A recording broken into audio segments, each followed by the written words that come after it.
Welcome to Eudaemonia, the podcast that is all about flourishing. Plug in, relax, and get ready for the goodness as we explore the traits and practices that can help you thrive in life. With your host, Kim Forrester. Welcome to the final Eudaemonia podcast for 2019. As we head into the holiday season, a time of great tradition and ceremony around the world, I felt it appropriate to talk about the value of ritual. Dani Van de Velde is the founder of The Meditation Teacher in Singapore.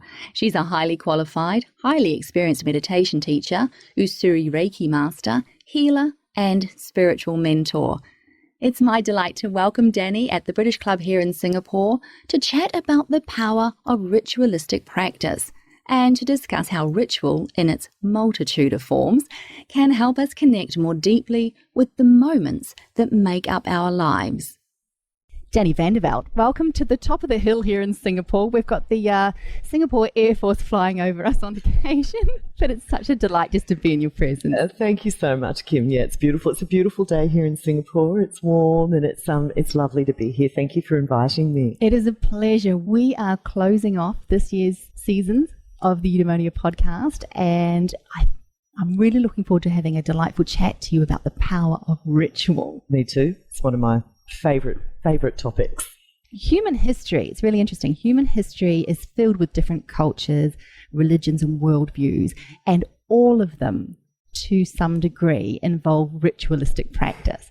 What do you think it is that draws us as human beings to ritual? Well, I think it's really important to understand what ritual is, but I guess we're going to get into that during this chat. But certainly in my view, I don't think ritual belongs necessarily to any kind of framework or spiritual path, or at its very basic form, I would say that ritual is a very natural human expression of spirit.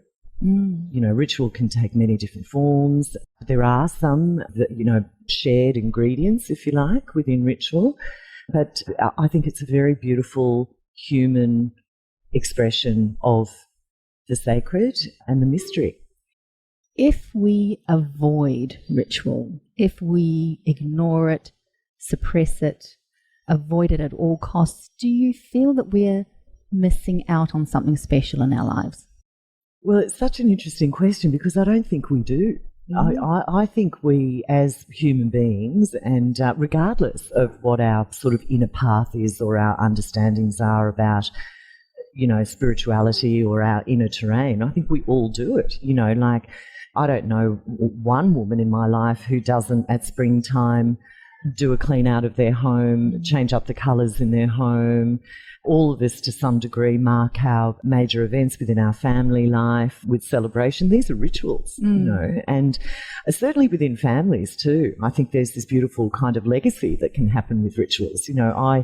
I celebrate my kids' birthdays in exactly the same way that my parents did with me, in exactly the same way they did with them. So there's story in ritual as well, and there's a kind of a tribal identity and a sense of belonging that group ritual and family ritual can engender. So I think we all do it. We probably don't call it ritual though, but we all do some form of meaningful action that marks life.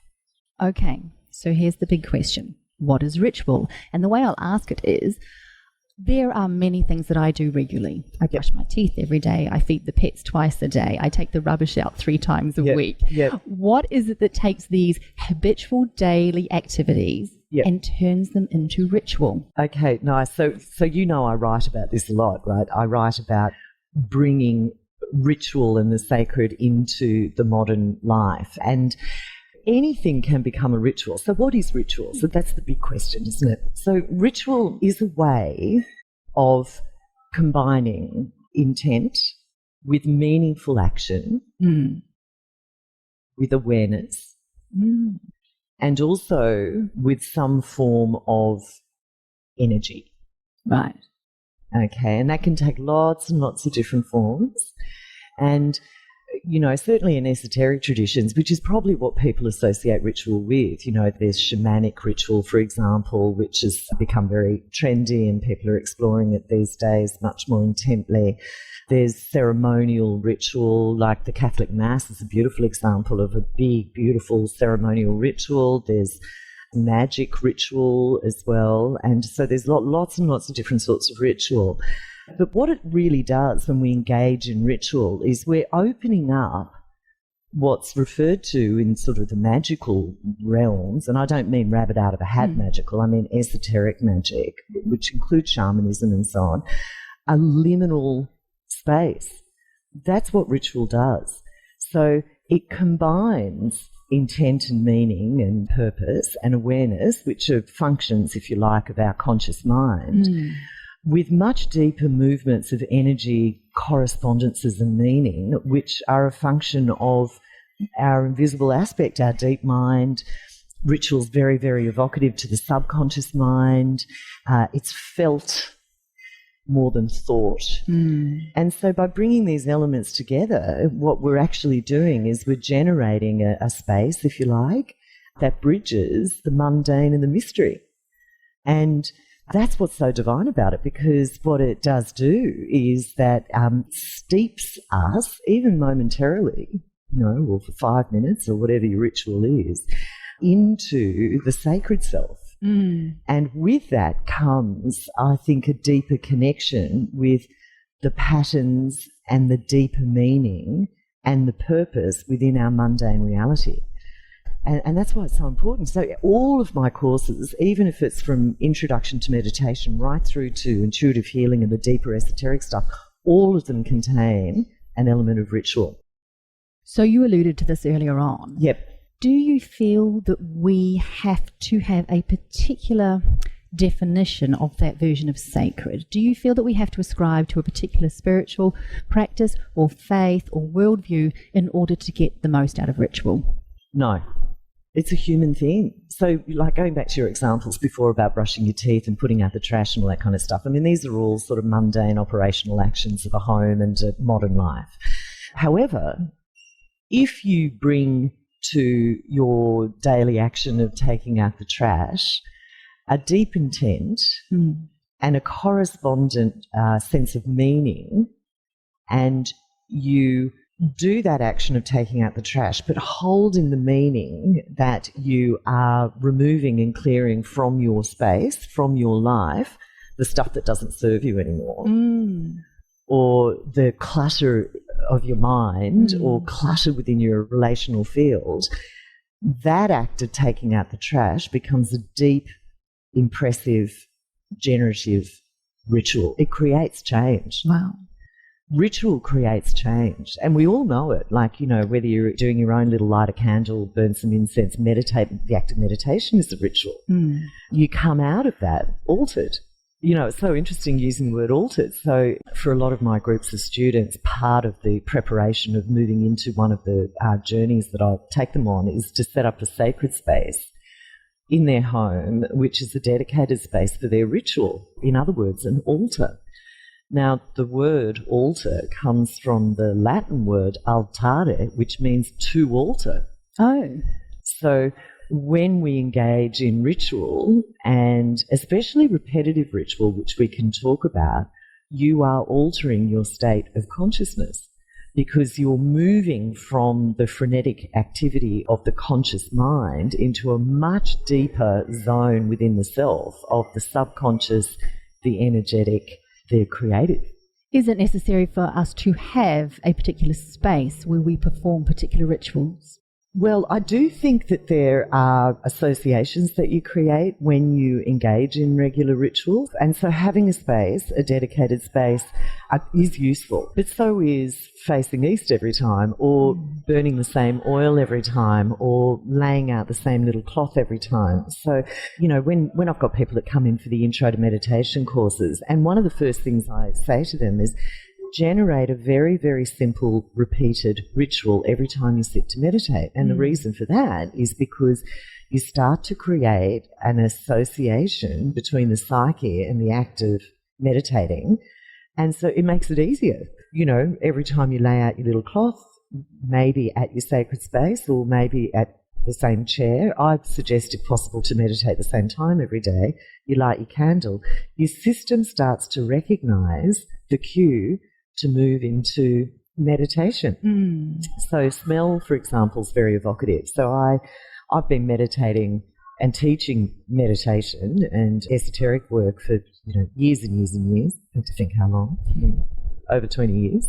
And I've always burnt the same brand of incense, the gorgeous Nag Champa, Sai Baba's Nag Champa. Now, I've got such a strong association with that smell that even if I'm not meditating or not entering ritual, but I get a whoosh of it out of my teaching kit, I can feel my central nervous system moving into synchronicity just with the association of the smell, even if I'm running late and bolting out the door. So ritual is useful in that regard. And certainly the repetition of. Absolutely. Which brings me to Rafael Nadal. Yes. He is as well known for his rituals as he is for his tennis. Yes. For instance, he takes a cold shower before every game. Yep. He will only ever step over the boundary line using his right foot, his right leg. Yep. When he walks out onto court, he will always place his tournament ID face up on his bag before he walks out to play. Yep. Most people would regard those as simple superstitions. Yep.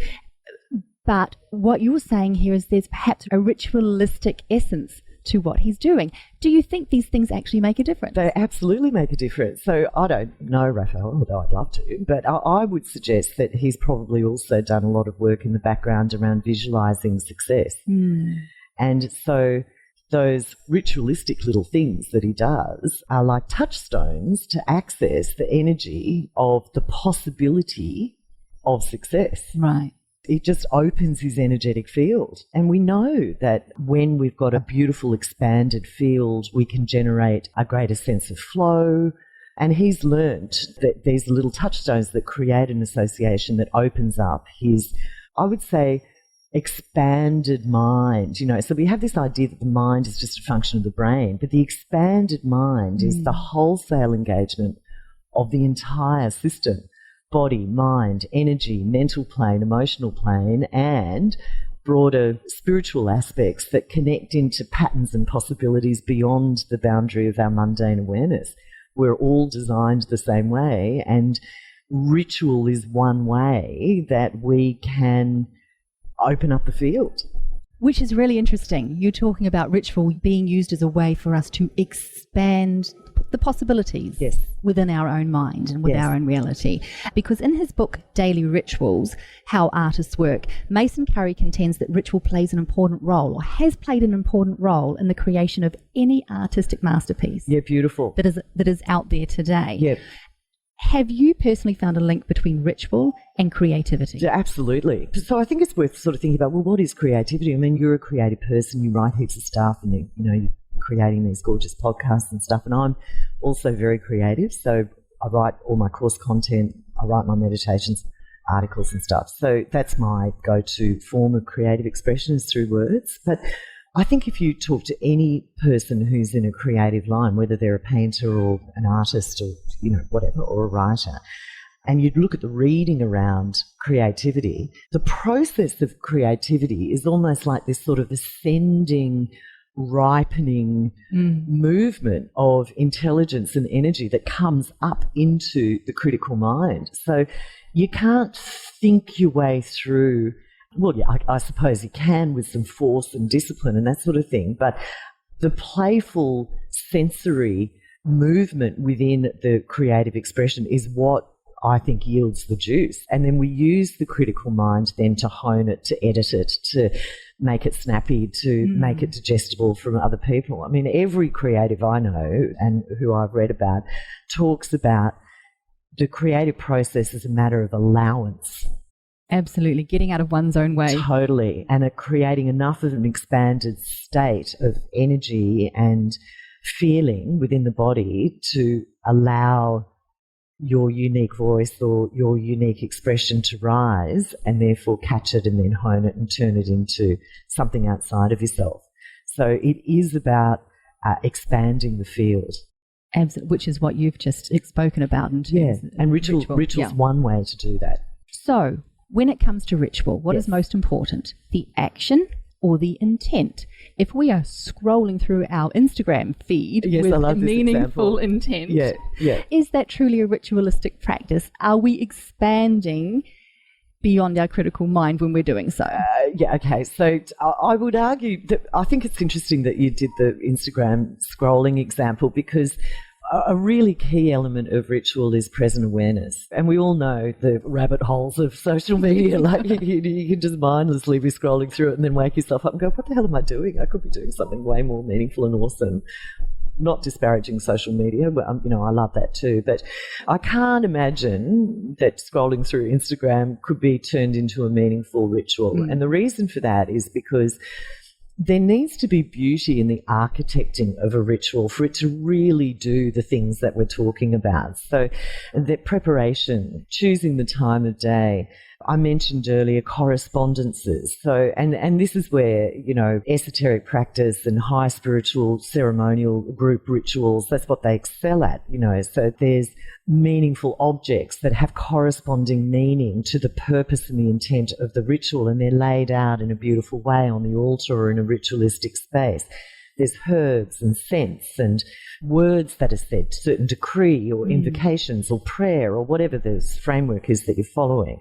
And all of these are essential, and your present awareness, like putting all of your energy and your real love, really, in a dedicated act of beauty and meaning. And that's what opens the liminal space where you're moving in between mundane reality and the fields of information and energy that holds the mundane reality in place. I mean, that's really what you're doing. And you're dropping your pebble into those fields and creating change, creating ripples. So the action is important.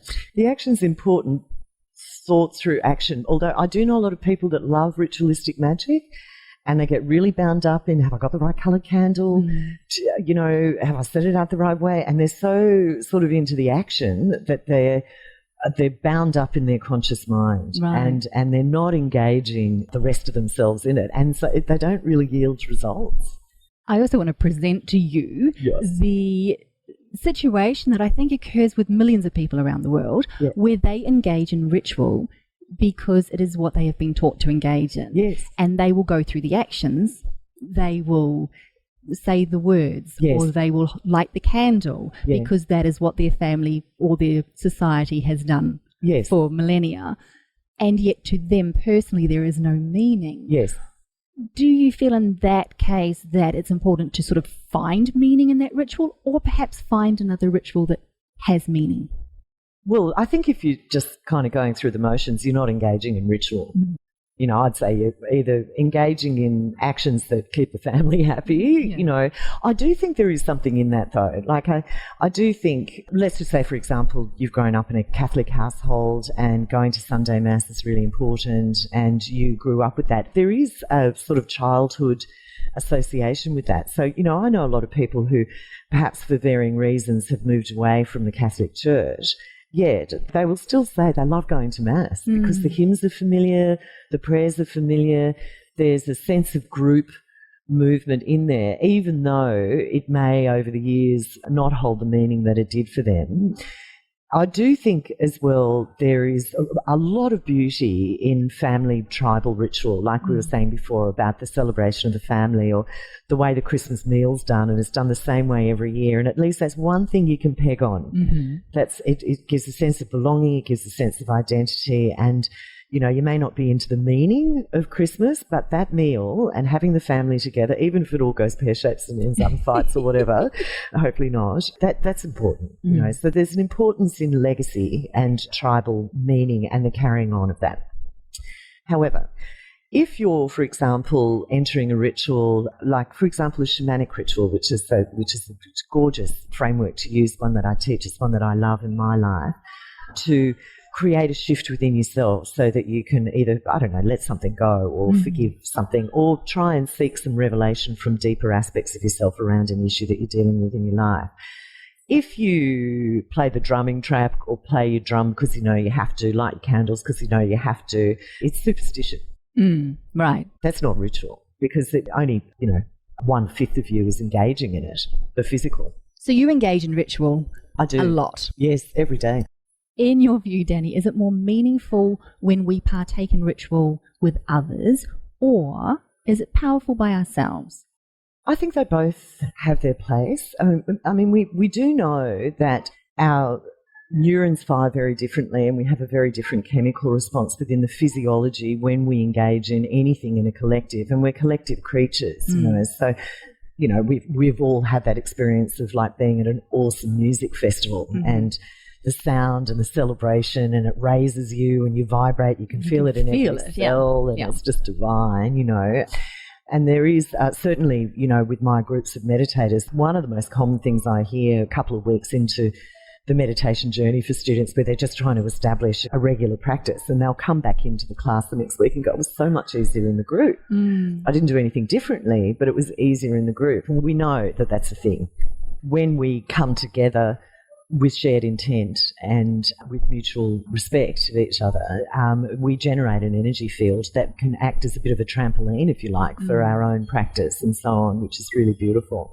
And certainly a lot of spiritual frameworks are very prescriptive about numbers of people and, you know, the importance of the group and levels of roles and so on. I'd add, just on the exploring the group ritual, that there also is something very, very powerful about having your ritual witnessed. You know, if you're making a decree of some sort, or you're putting out an intent into the causal fields, and you're really claiming that as something that's important to you and something that you want to manifest in your life, having that witnessed is hugely powerful. So, you know, I'll often prescribe to some of my private clients that I do spiritual coaching with, if they're really letting go of some sort of sticky pattern, to do a fire ritual. And, you know, there's the element of fire, which is very powerful, and there's something beautiful and very sort of final around casting something to the flames. But I'll often say to them, get a really close friend who's cool with a little bit of juju to witness this. They don't have to participate.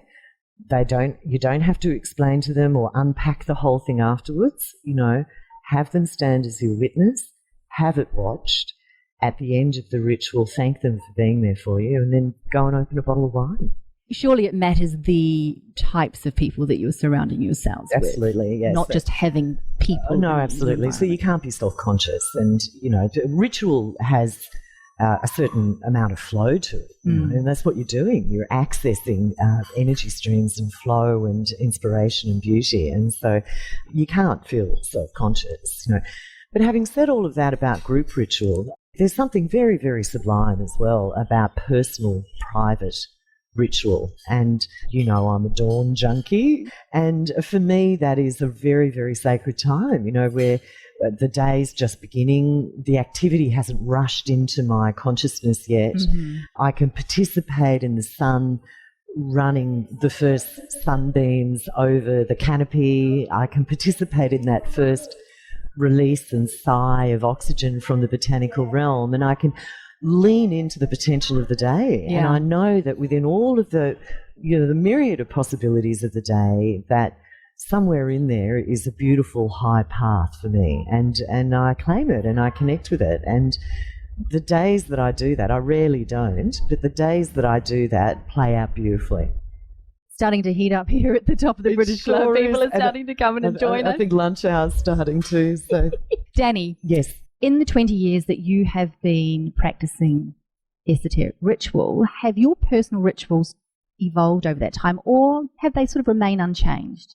Yes, that's interesting. So I've been teaching it for 20 years, but I would say ever since I was a little girl, you know, I've brought a feather home from the beach, put it on a little space, has had a candle. Because as we talked about, this is a natural expression of the human spirit, you know. But absolutely, my rituals change and morph with a deeper understanding of the combination that creates rituals: correspondent meaning, what we talked about, intent, present awareness, and energy, bringing energy into it, you know, so either by breath work or by elemental energy like fire or sacred smoke or whatever it is, sound, whatever it is that you use. Those basic ingredients can be expressed in innumerable ways, you know. So I do like exploring old traditional, well-laid ritualistic tracks because I think there's a technology in them. So, I love Kabbalist ritual, for example. I love shamanic ritual, for example. And so what I tend to do is find a good teacher, learn the traditional ritualistic steps until I've mastered it, and then go off-piste. Right. Great. And freestyle a little bit, because that really is the point of it. The point of it is your unique expression of spirit, your unique connection with the mystery of life, your unique ability to move through this liminal space between the mundane and the mysterious and plant your seeds, plant your intent, generate change. But I would say as I've matured in my spiritual practice, as I've taught it and I've observed it more, my ritual tends to be more and more kind of wild. Yes, you have gone wilding lately. Yeah, I do. It's just so resonant and beautiful to connect in with wild fields. So I more and more have taken my ritual out of my temple, whether that be my home altar or the church or other space dimensions, and I just take it into the jungle. Or, when I'm in Australia and previously I'd take it to the beach. And, these elemental fields are highly resonant and they really serve you. It's a bit like communal ritual with the elements rather than with other people.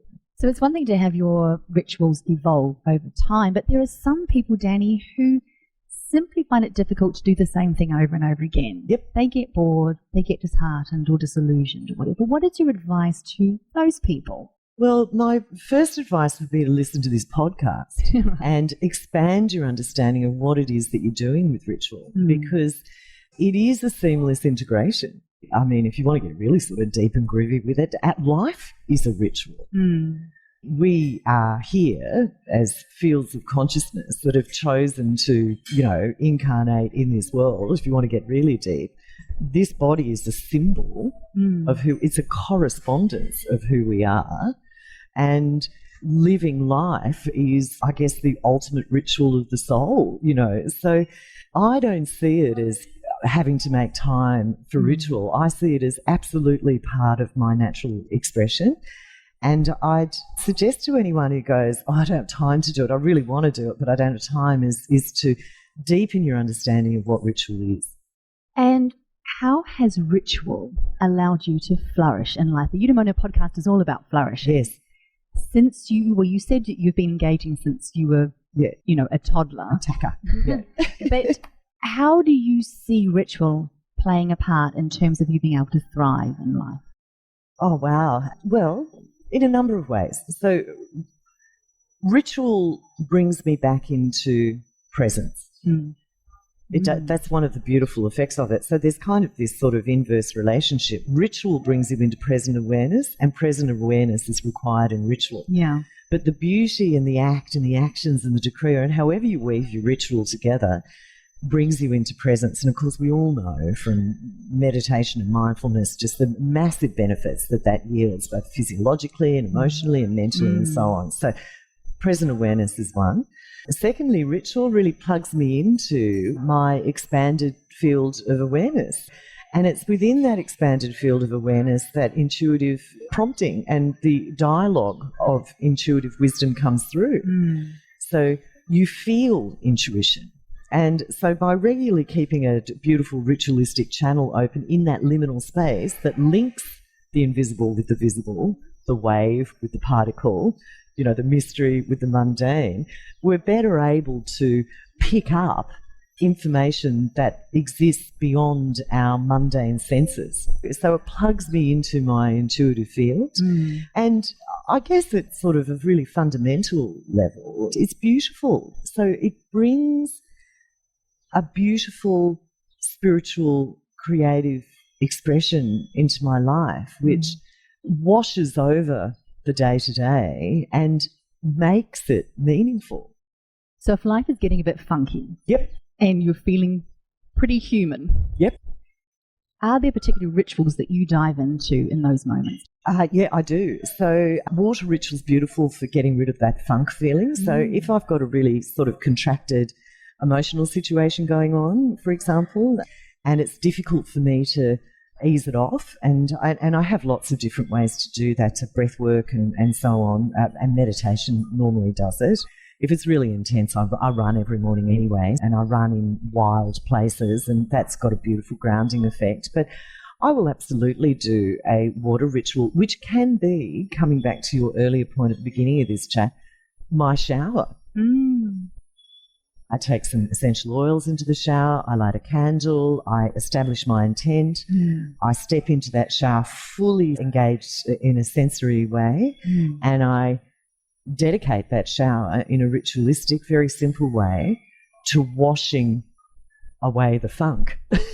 Right. Yeah. And when you combine the energy of it, the intent of it, the meaning of it, a correspondent oil which is traditionally used for cleansing, you walk out of that shower free.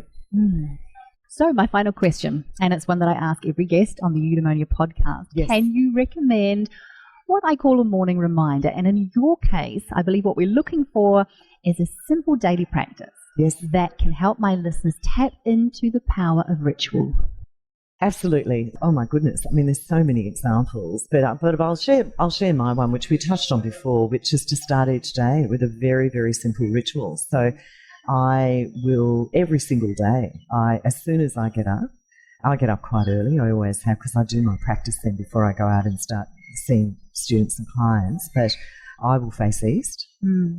I will greet the rising light. I happen to live next door to the Indonesian embassy, so my soundtrack is normally the call to prayer, which I totally love. Adorable. So that's very evocative for me. And I have a sweet little crystal dedicated glass with some water. And I greet the dawn, and I greet the promise and the highest potential in the day, sometimes with decree, sometimes just with the feeling. Enormous gratitude to be diving into another day of mystery and awesomeness, and I will take a sip of the water as a ritualistic, symbolic act of bringing that possibility into my system, and then I return the rest of the water to the earth. Dani, that's just beautiful. Super simple, high meaning, very, very resonant, connection with the elements, connection with light, and really effective. And if people want to find out more about you, about ritual, about your offerings, where can they find you? Well, at the moment, they can find me at themeditationteacher.net. They can email me at dani@themeditation.net. That's all about to change next year, but I'll be routing traffic through to my new platform next year. So yes, get in touch. And I've got lots of blogs and articles on my website all around this stuff. So get in touch. I would love to help you. You can tell that I'm very excited. I love ritual, and I'm so stoked that's my topic that I got to talk to you about. Dani, it's just been a delight to have you here. Good. We share our space with those enjoying their lunchtime ritual, and the children downstairs enjoying some swimming pool ritual. Absolutely, yeah, absolutely beautiful. Yeah, thanks so much, Kim. You're gorgeous, and it's always fun talking to you. Thank you. Thank you. As Elizabeth Gilbert wrote in her book, Eat, Pray, Love, this is what rituals are for. We do spiritual ceremonies as human beings in order to create a safe resting place for our most complicated feelings of joy or trauma, so that we don't have to haul those feelings around with us forever, weighing us down. You've been listening to the Eudaemonia podcast. If you'd like to learn more about how to live a truly flourishing life, please subscribe and check out eudaemoniapod.com for more inspiring episodes. I'm Kim Forrester. Until next time, be well, be kind to yourself, and enhance the moments of your life through simple and meaningful ritual.